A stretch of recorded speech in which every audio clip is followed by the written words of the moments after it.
Welcome to Land of House. I'm Seth. This is exciting for me. Oukitel just sent over a 2,000 watt power station. I have worked with this company once before on a 500 watt, 300 watt, and it worked well, but I've never used a big 2,000 watt power station before. And so when they offered to send this over, I said, sure, let's give it a try.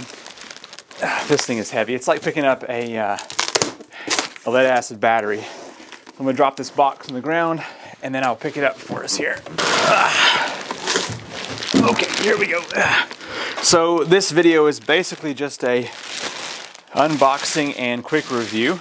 If you want to check out another video on this, I have a link in the description down below to my tools, tech, and gear channel where I'm going to try out different things. I'm gonna try to run the fridge for a day. I'm going to try to run the microwave for a while and just try out various applications. We'll try some of that here in this video.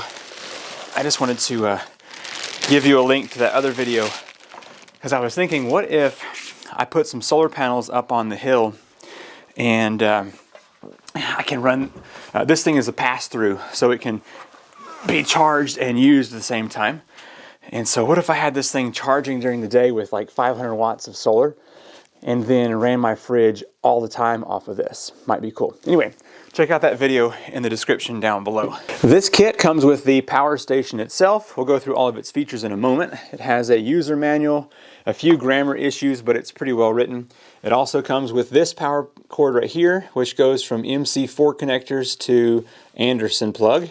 And then it comes with a cigarette lighter to Anderson plug on that side. So two different ways of charging. And also, if you pop open the top here, it has a regular AC cable. So we'll get to that compartment in just a bit.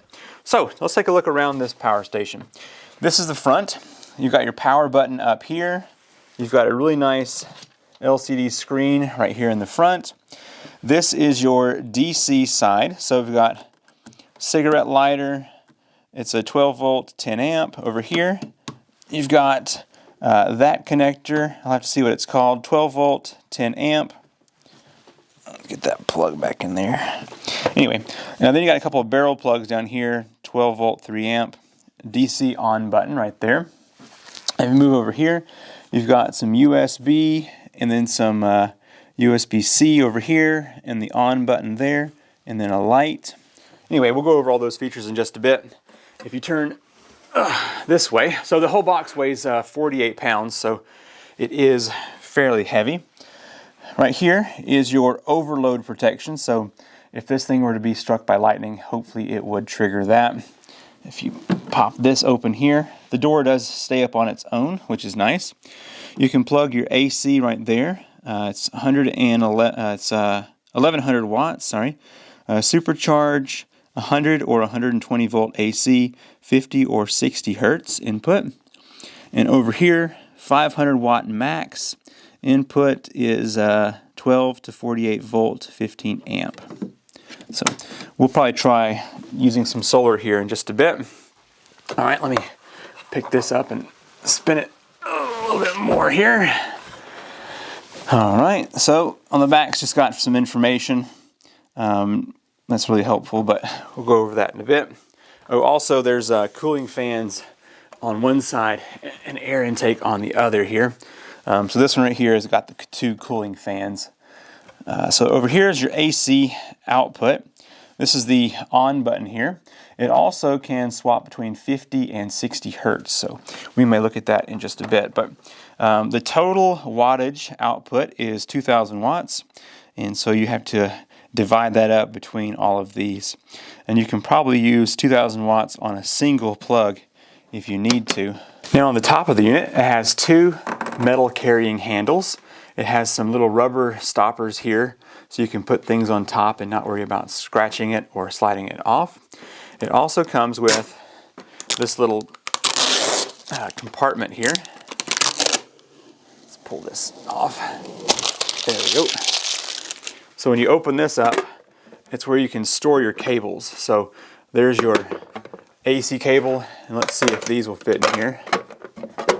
Yeah, so that all fits in there nicely. And so that's what the top looks like.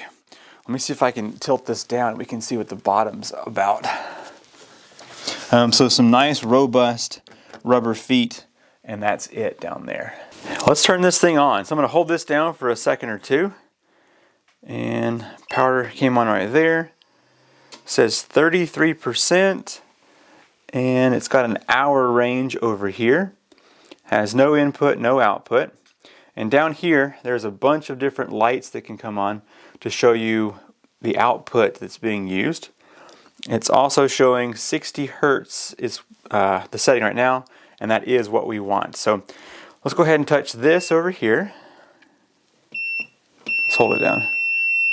There we go. All right, so there's your light. I think a short touch changes the mode. There's SOS, and there's strobe, and then off. Cool. There's also a function that if you hold it down, in any of those modes, you can hold it down for a couple seconds and turn that back off. Very cool. So if we touch this right here, that light comes on to show that this is now active. And so right here it shows that the USB is currently turned on. And now it's off. So if we push this, we now have the option for those to be on. So number 15 we were looking at earlier is the XT60 output. I'm unfamiliar with that, but it's the one that was right here on this thing. So I'm not sure exactly what those do. So currently you can see it says 64 hours. If we turn that off, it jumps up a little bit to show that it is consuming power when either of those are on. Now let me go over here to the AC output on the side, and I'm going to click that button on real quick, and this should drop significantly. Yeah, so we got 22 hours right there just to have that turned on. So the booklet says if I hold down this for a couple of seconds, all right, that's blinking. Let me see, let me do it one more time. All right, blinking, 50 Hertz now. When it stops blinking, it's now set to 50 Hertz output. So that's a pretty cool feature depending on where you live. So I'm going to go back to 60 here, wait for it to stop blinking. Okay, so now we're running that output at 60. And let's see if we click that one more time. So down here in this corner is where your AC output indicator is. And so you can see when it's on, it's going to consume a lot of power. And so we want to make sure that's off if we're not going to be using it. Out here in my studio, I have a 1,000-watt inverter. I'm curious to see if this will trip that or if it will only pull what it's allowed. So let's go ahead and give it a try. If it does trip this because it's trying to pull 1,100 watts, then we will move outside and do some solar charging. I've got a 400-watt panel that should charge this thing up pretty quick today because it's a very nice clear day. So we'll give that a try as well. I just wanted to see what happens. So if we turn this to the side, we can plug this up in here.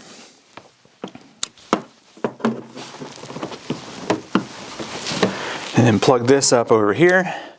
All right, so we may be in the dark here in just a second. Let's give it a try. Whenever I plug this up to the wall, I heard it go, so it was trying to charge, but I don't think it's able to pull what it needs, so it's just not going to. All right, up here in the sun now, let's pull out this MC4 to Anderson plug, and we're going to use that to hook up to 400 watts of solar and see how quickly this thing will charge up. I'm going to go ahead and connect them. Yeah, there's that one. And this one. Okay.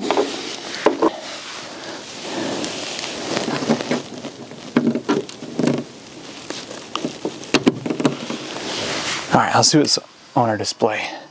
So it says 33%, 8 hours of charge time left, and it's charging at 170 watts. So it's going to take quite a while here with this panel. maybe it will improve some throughout the day. It's pretty early out, but I was expecting these 400 watts of panels to be doing a little bit better right now. So I don't know what's going on. But anyway, that is working. Let's take this inside and see if it will charge fast with the wall plug. Now I'm inside. Let's go ahead and hook this up to regular power and see what we get.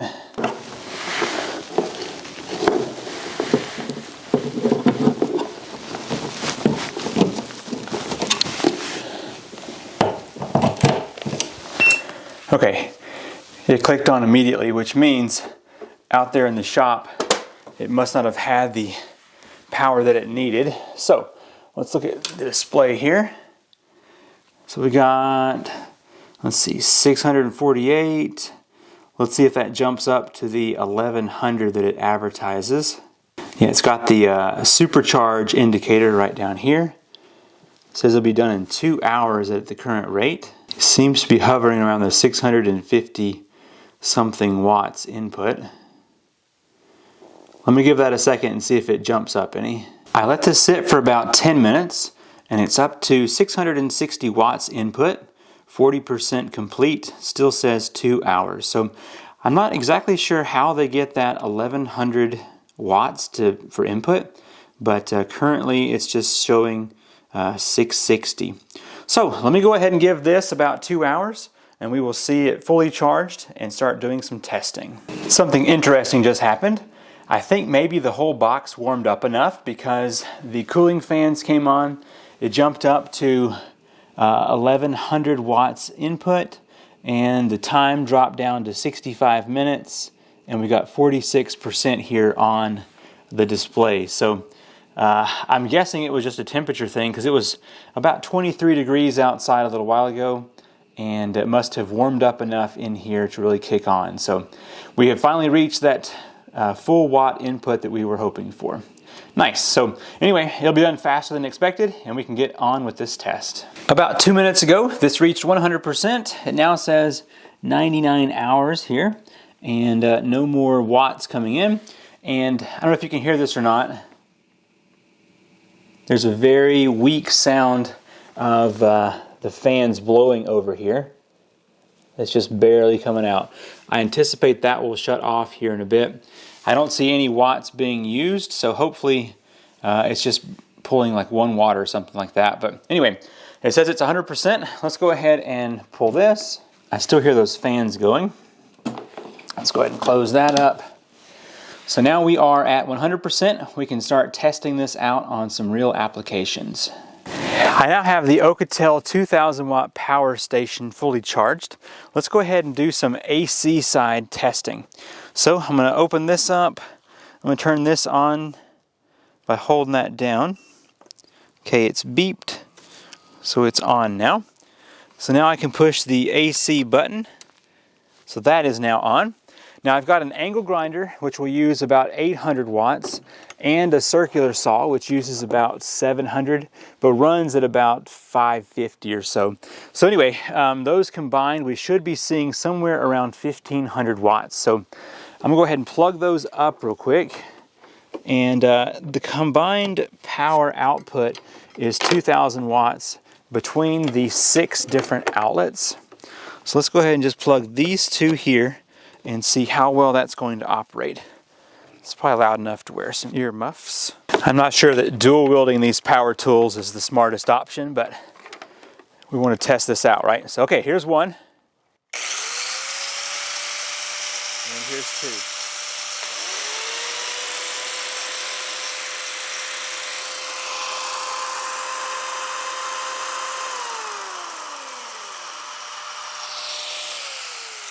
It actually only showed 640 watts on the display. So we didn't even get to the halfway mark with those 2 tools, which means we need to plug more stuff up to this. This should give us some nice results. I've got a router here.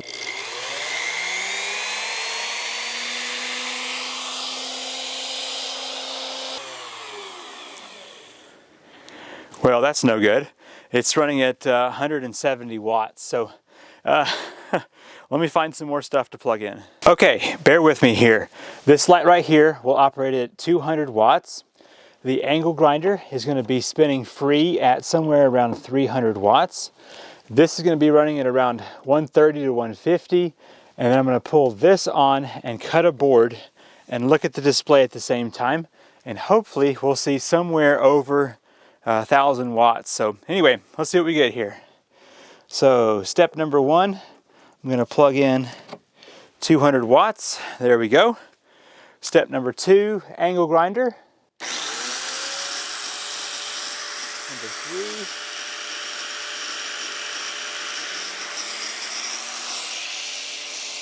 We've got 700 watts. Let's see if I can cut this and see it, the display at the same time.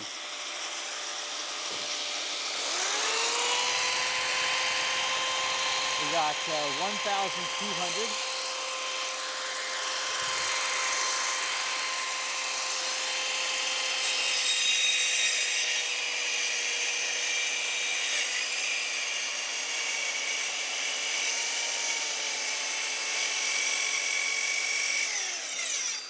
All right, what's your guess on what this thing just got up to?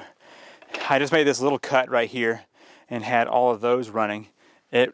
First I saw 1,200 watts, and then it averaged out about 1,050 watts when I was actually cutting. So all that was going on, 1,000 watts. So we just reached half of the potential of this power station with all that going on. So I'm impressed. So that's basically just a short-term power usage. We're at 99%, so we've just skimmed 1% just doing all that right there. So I think the next thing I'm going to do is do more of a longevity test, and that will be found on my Tools, Tech, and Gear channel. So definitely check that out in the description down below. I'm going to run probably the refrigerator and see how long it will last on this power station. But as you can see, it will run all of these things. Now, the angle grinder and the router have much higher potential when they start cutting stuff, but just in idle, you saw they were just pulling 1,000 watts between all of these tools. There's one more feature that this power station has that is well worth mentioning, and that is it can act as a UPS, which is an uninterruptible power source. You can see I have the wall plug plugged up over there, and the unit is charged at 100%. So this can pass through up to 1,100 watts to an application such as these lights without touching the battery. So it will just use the power from the house, pass through, and go to the lights. But if we pull the plug, it will have a 10 millisecond pause, and then it should kick on the batteries and continue to run these lights. Hopefully we can do that without seeing any flicker or blink. So basically it can run your fridge or freezer or computer continuously even if the power goes out. So definitely a nice feature to have. Let's go ahead and test it out here. So we've got everything running. I'm going to flip on the AC right here.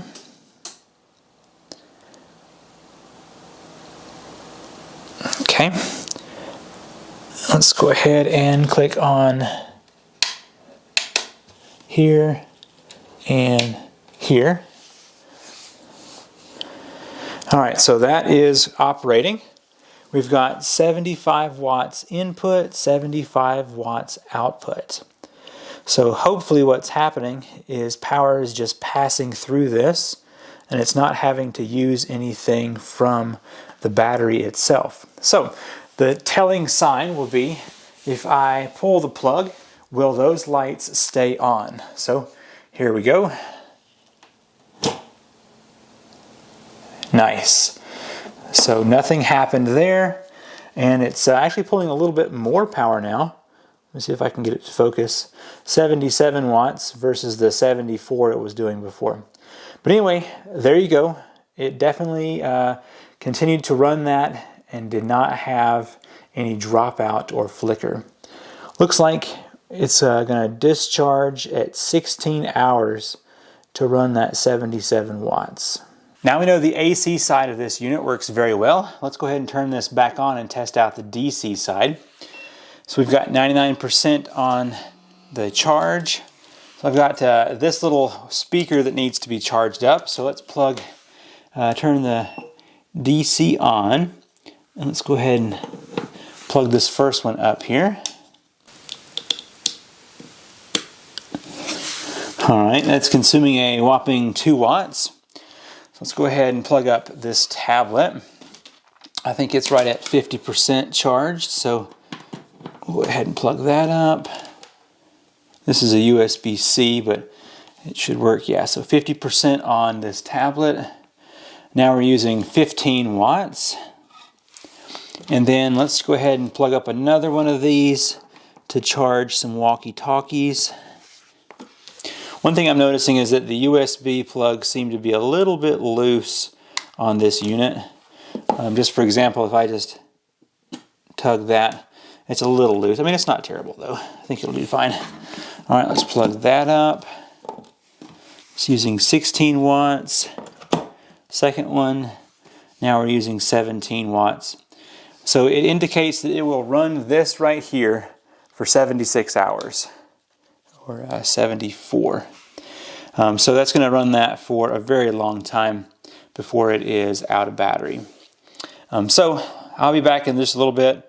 I imagine when all of these are finished charging, this display will drop down pretty close to 0, maybe 1 or 2 watts on that. So let's go ahead and see.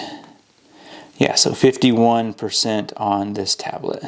All 3 of these are at 100% charged after being plugged up for right at 3 hours.